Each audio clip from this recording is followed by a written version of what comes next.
Hello everyone, welcome to Okul classes. Okul classes में आपका स्वागत है। पिछली क्लास में हमने देखा था डेब्ट ट्रैप डिप्लोमेसी ऑफ चाइना और समझा था उसको कि किस प्रकार से डेब्ट ट्रैप डिप्लोमेसी का यूज करके चाइना अपने ऑल अक्रॉस द वर्ल्ड अपने इन्फ्लुएंस को बढ़ा रहा है और देशों को अपने कंट्रोल में लेकर के आ रहा है। और उससे इंडिया को क्या थ्रेट है, पॉसिबल थ्रेट्स है, और इंडिया क्या डेब्ट ट्रैप डिप्लोमेसी के इन्फ्लुएंस में आता है या नहीं, ये चीजें हमने उसमें डिस्कस किया था। और आज की इस क्लास में हम एक और महत्वपूर्ण टॉपिक को डिस्कस करेंगे, regional comprehensive economic partnership and India. तो basically regional comprehensive economic partnership एक जो है बहुत बड़ा रीजनल फ्री ट्रेड एग्रीमेंट पे बेस्ड कॉन्सेप्ट है, एरिया है, जिसमें जो है आप इन कंट्रीज को देख सकते हो। जो 10 कंट्रीज हैं वो आसियान की जो देश हैं उनकी 10 देश हैं। आप मैप पे यहाँ पे याद कर सकते हो, देख सकते हो।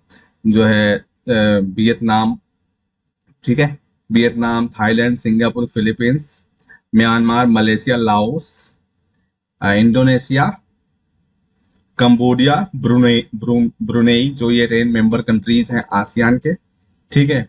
फिर वो Australia and New Zealand, Australia and New Zealand. उसके बाद से है आपका जापान, ये रहा जापान, ठीक है। और फिर कोरिया। तो ये जो कंट्रीज हैं, टोटल 15 कंट्रीज, 10 और 10 ये देश हो गए। फिर एक 11, न्यूजीलैंड 12, जापान 13, कोरिया 14 और चाइना 15। ठीक है, ये 15 देशों का एक रीजनल कॉम्प्रिहेंसिव इकोनॉमिक प्रोग्राम है। इंडिया चूंकि इसमें भाग ले रहा था, लेकिन उसने बाद में रिजेक्ट कर दिया। हम जानेंगे इस क्लास में कि इंडिया को इसको छोड़ने का या रिजेक्ट करने का रीजन क्या था। इंडिया अभी भी still India is observer state of this association. ठीक है, अब यहाँ पे देखते हैं जो हमने बात किया कि 10 जो है आसियान कंट्रीज और plus south Korea, China, Japan, Australia and New Zealand का ये बहुत बड़ा रीजनल कॉम्प्रिहेंसिव इकोनॉमिक पार्टनरशिप है। और इसमें यूएस नहीं है, ठीक है, जो ट्रांस पैसिफिक पार्टनरशिप से भी 2017 में बाहर निकल गया था। तो इसमें यूएस भी नहीं है और इसमें भी नहीं है यूएस। जैसे डोनाल्ड ट्रंप एडमिनिस्ट्रेशन के टाइम पे वो ट्रांस पैसिफिक पार्टनरशिप भी बाहर निकल गया था।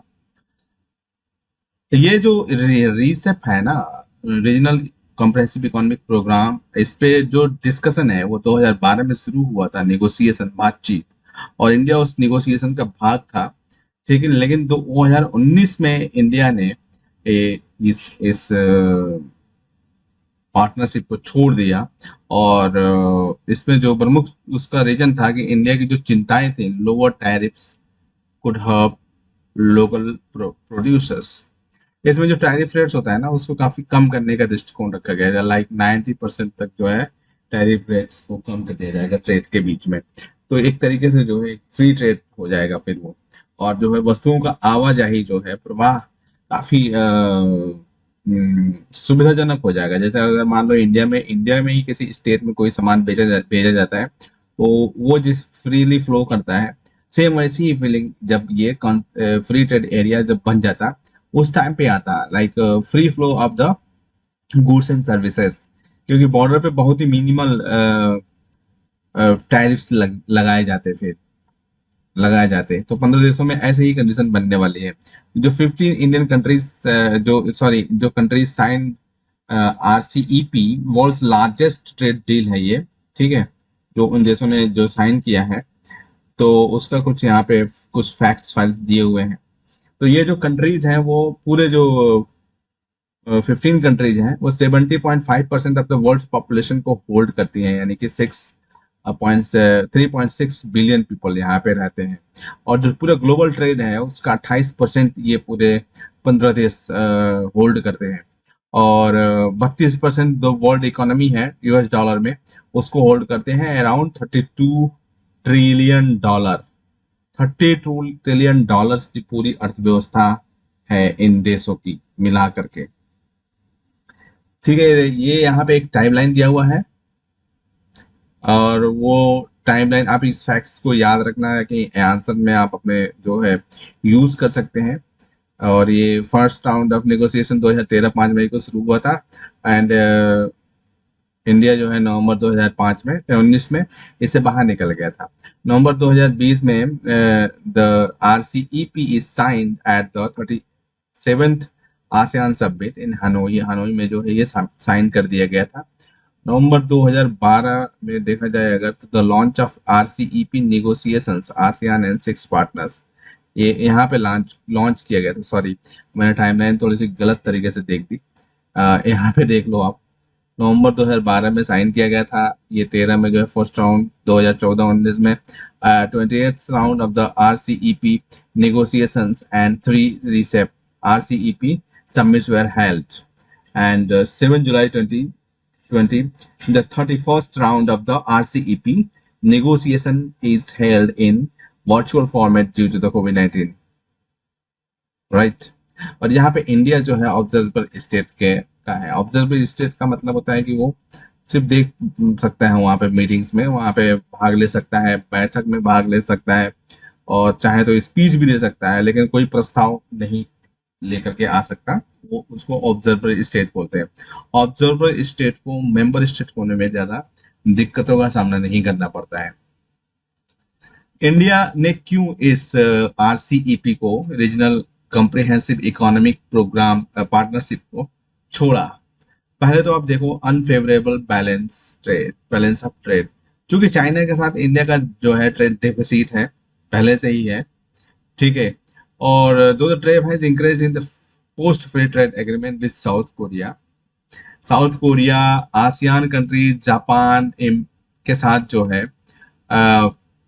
ट्रेड, जो ट्रेड है ना, व्यापार, वो बढ़ा, मतलब फ्री ट्रेड के बाद, ठीक। लेकिन जो आयात है ना, वो निर्यात से बहुत कई गुना तेजी से बढ़े। मतलब इंडिया में वस्तुओं का इंपोर्ट होने लगा बहुत तेजी से, जबकि निर्यात उस लेवल से नहीं बढ़ा। तो एक पेपर जो पब्लिश किया गया था नीति आयोग के द्वारा, उसके अनुसार जो इंडिया का बायलेटरल ट्रेड, द्विपक्षीय ट्रेड जो घाटा है, अ, वो वो है जो मेंबर कंट्रीज हैं RCEP के, उनके साथ भारत का द्विपक्षीय ट्रेड घाटा है। आप सोचो, द्विपक्षीय ट्रेड घाटा का मतलब यही है कि इंपोर्ट ज्यादा होते हैं और एक्सपोर्ट्स कम होते हैं। तो ये स्थिति जो है अराउंड 64 है, जो बैलेंस ऑफ ट्रेड डिफिसिट है इंडिया का इन कंट्रीज के साथ, अराउंड 64 है, 4 है अगर 15 कंट्रीज को मिलाकर देखा जाए तो। तो ये एक रीजन था कि बैलेंस ऑफ शीट इंडिया का जो है काफी गड़बड़ था, ट्रेड बैलेंस डिफिसिट।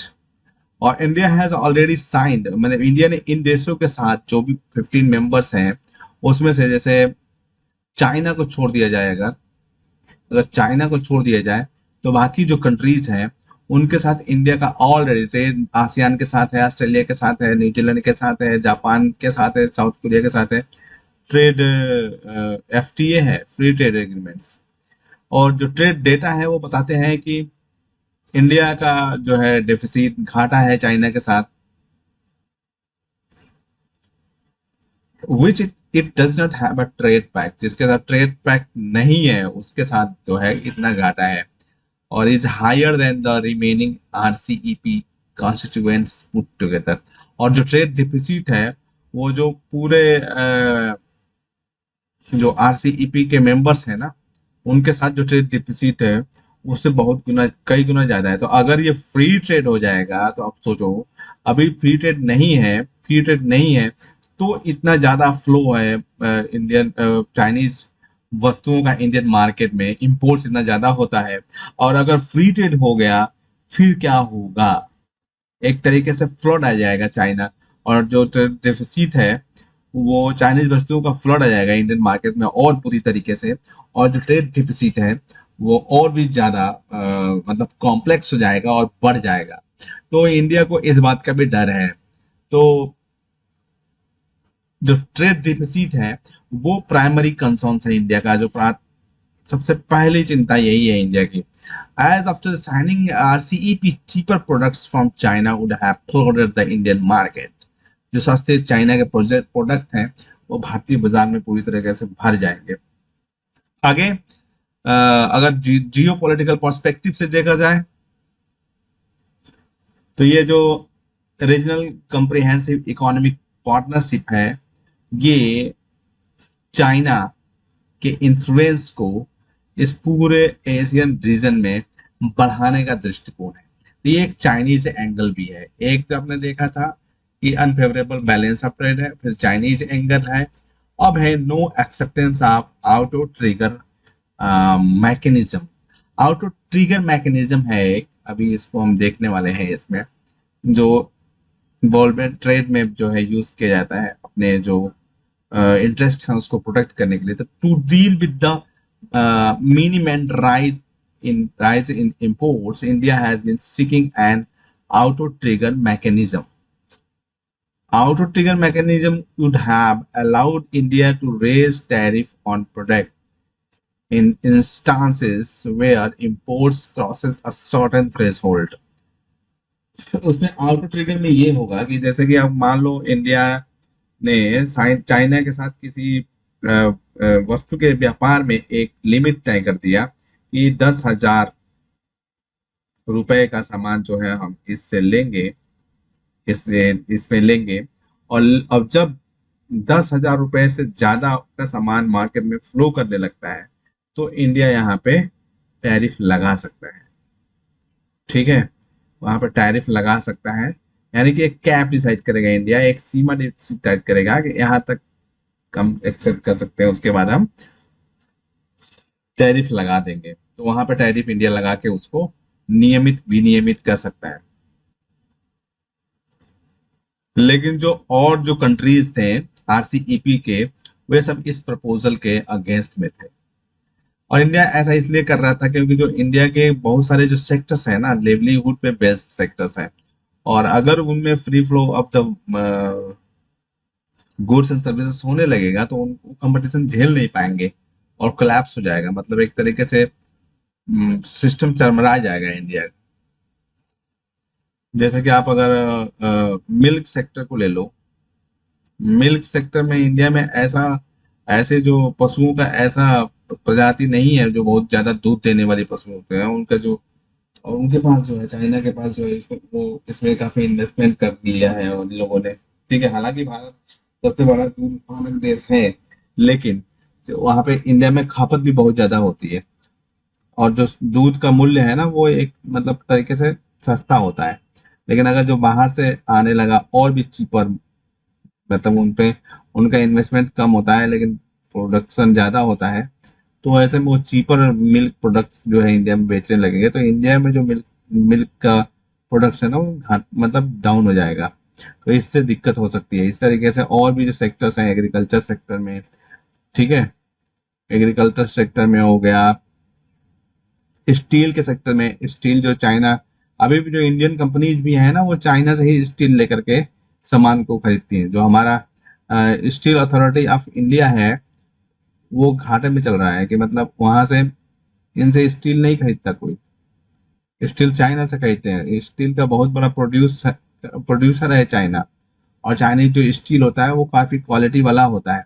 तो ऐसे में इंडिया चाहता है कि अपने जो कंट्रीज है ना उनको प्रोटेक्शन देने के लिए आउटो ट्रिगर मैकेनिज्म का प्रयोग किया जाए, और एक निर्धारित सीमा तय की जाए कि इतने तक जो है फ्लो ऑफ द गुड्स होगा, इसके बाद जो है हम टैरिफ लगा सकते हैं।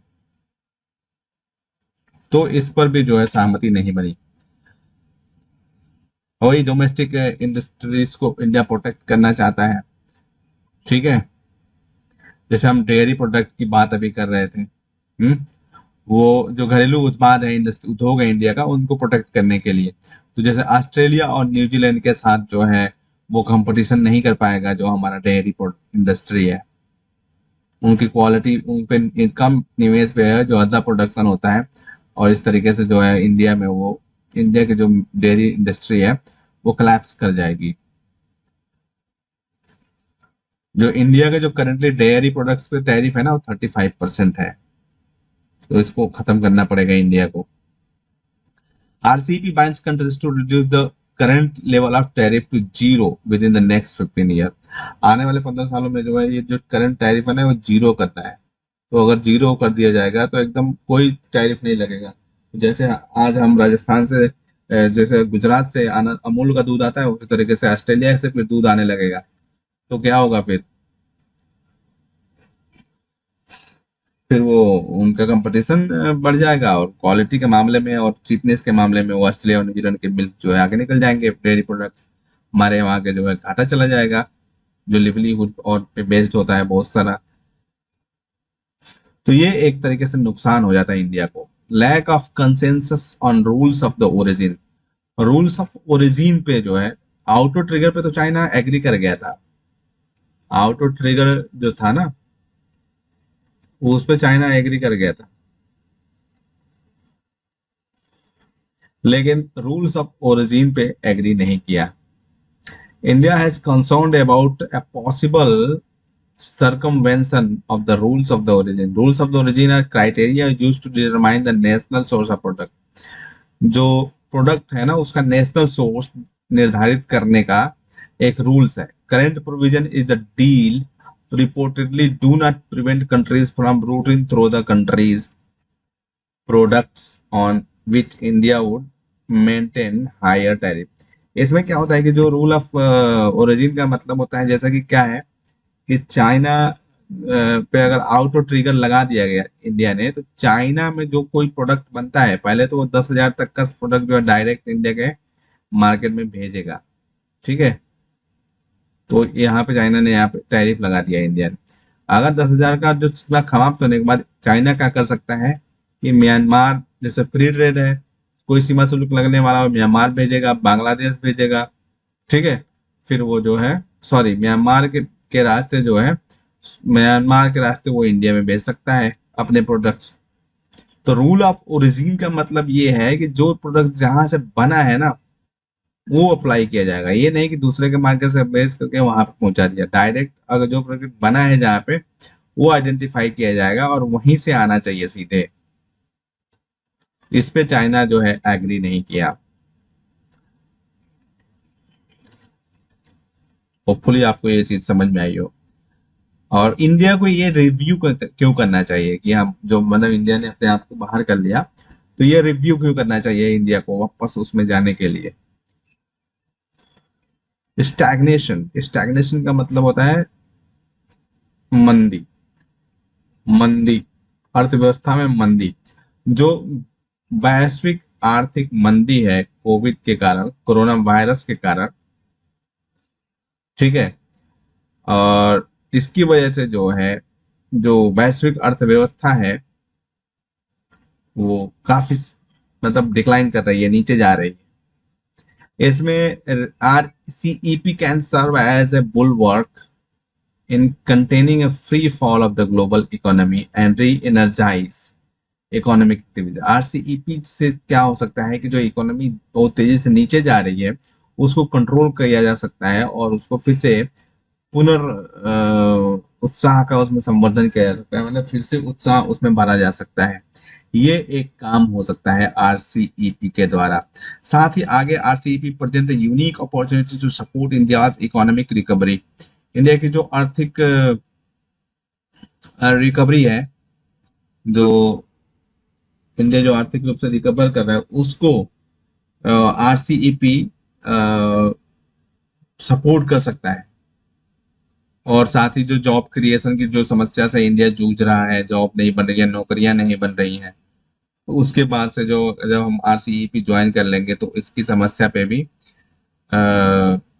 सुधार होगा। और साथ ही रीजनल सप्लाई, क्षेत्रीय जो आपूर्ति श्रृंखला है ना, चेन, सप्लाई चेन को भी इम्प्रूव करेगा, क्योंकि जो बाहर के देश हैं वहां से इन्वेस्टमेंट भी आएगा और इससे जो है वो इम्प्रूव भी होगी सिचुएशन। अब देखो यहाँ पे need of the for the economic realism, need for the आर्थिक यथार्थवाद की जरूरत है। आप ये सब शब्दों का यूज जो है ना अपने आंसर में करोगे तो ज्यादा आंसर अच्छा दिखेगा, मतलब इन्फ्लुएंस पड़ेगा, उसका इम्पैक्ट उसका पड़ेगा एग्जामिनर के ऊपर। India should deter seeing RCEP only from the Chinese perspective. India should acknowledge that the trade bloc represents 30% of the global economy।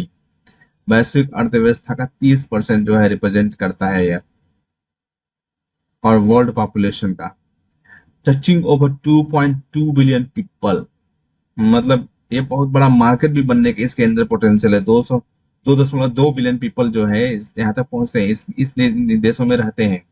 And staying out of RCEP may result in the suboptimal economic growth without leveraging Asia Pacific demand. मतलब आप जो है अपने जब इसको join नहीं करोगे तो आप अपने ही रीजन में मतलब रह करके आपको अपना विकास करना पड़ेगा, और ऐसा एशिया पैसिफिक का जो डिमांड है ना उसको आप फुलफिल नहीं कर पाओगे। मतलब एशिया पैसिफिक में जो जाने का हमारा ड्रीम है उस पर थोड़ा सा कठिनाई आ जाएगी, चुनौती आ जाएगी। In this regard India can draw inspiration from Japan and Australia.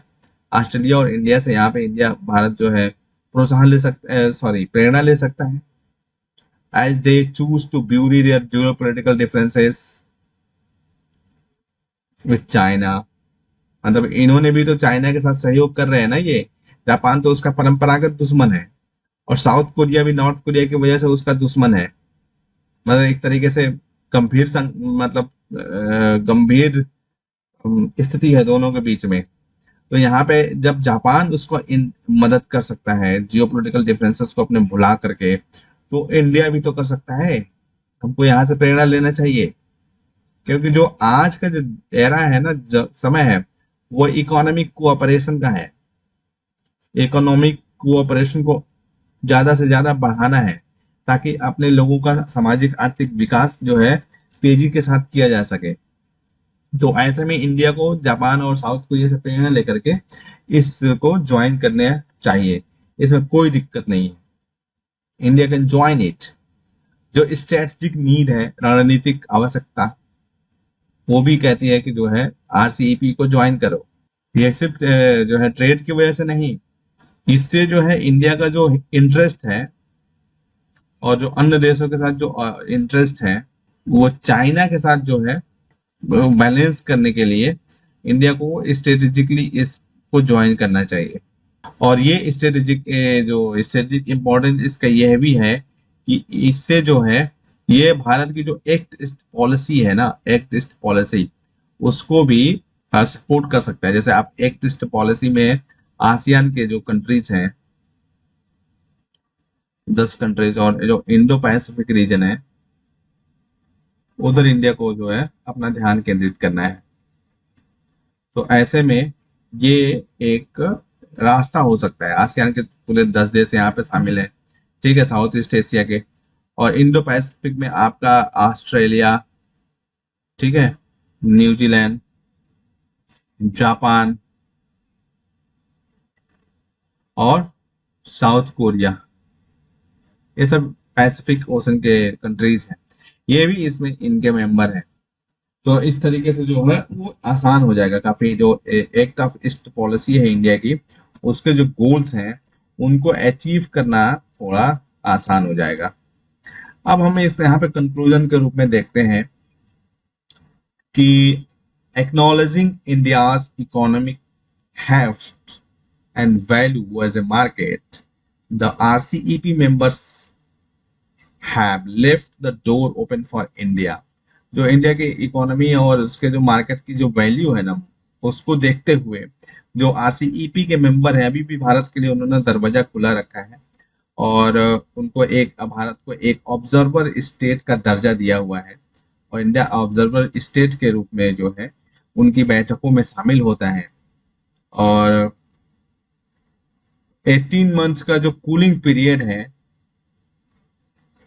वो भी जारी किया हुआ है कि जो एप्लीकेंट्स हैं वो इसमें आ सकते हैं, ठीक है।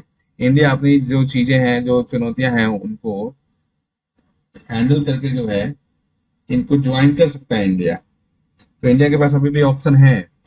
Given the global economy scenario in present times and near future, it would be in India's interest to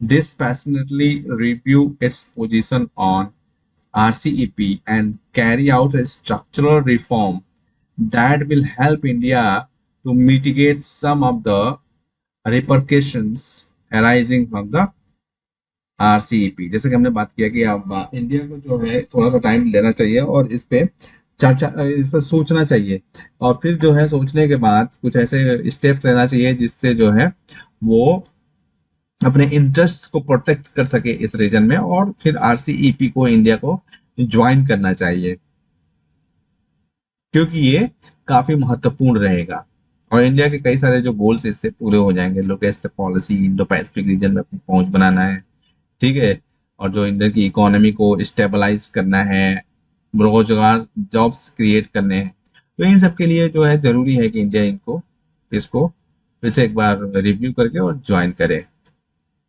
तो बस आज के लिए इतना ही, और अब अगली क्लास में हम एक चाइना का जो आखिरी टॉपिक हम देखेंगे, India China Brahmaputra river dispute, जो काफी इम्पोर्टेंस रखता है हमारे आईआर के सिलेबस के हिसाब से। तो अगर आपने हमारे चैनल को अभी तक सब्सक्राइब नहीं किया है तो जल्दी से कर लीजिए और साथ ही बेल आइकन को प्रेस कर लीजिए ताकि आपको हमारे आने वाले वीडियोस के नोटिफिकेशन समय समय पर मिलते रहे।